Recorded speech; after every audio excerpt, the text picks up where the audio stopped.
దురదృష్టవశాత్తు ఏ అంశం వచ్చినా, ఏ విషయ ప్రస్తావన జరిగినా వాళ్ళకు రాజకీయ ప్రయోజనము, సంకుచిత స్వభావంతో విమర్శలు చేస్తూ ప్రజల్ని తప్పుదోవ పట్టిస్తూ అంశాలను కప్పిపుచ్చి అబద్ధాలను ప్రచారం చేయడంలో ముందు భాగాన నిలబడి ఈరోజు బీఆర్ఎస్ ప్రయత్నం చేస్తుంది.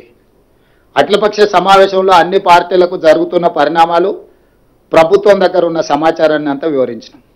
ఇక్కడ ఈ పత్రికా సమావేశంలో ప్రతిపక్ష పార్టీ బీఆర్ఎస్ ఏ విధంగా ప్రజల్ని తప్పుదోవ పట్టిస్తుంది, అధికారంలో ఉన్నప్పుడు ఏ విధంగా మాట్లాడుతుంది, అధికారం దిగిపోయిన తర్వాత ఏ విధంగా మాట్లాడుతుంది, సెంటిమెంటుతోని మళ్ళీ బ్రతకాలి, చనిపోయిన పార్టీని పునరుజ్జీవింపజేసుకోవడానికి శాయశక్తుల ఏ రకంగా అబద్ధ ప్రచారాలతో ముందుకు వెళ్తున్నారో నేను చెప్పదలుచుకున్నాను. దానికి సంబంధించి గోదావరి జలాలు, తెలంగాణ రాష్ట్రానికి కృష్ణా నది జలాలు, గోదావరి జలాలే ప్రధానమైన ఆధారం.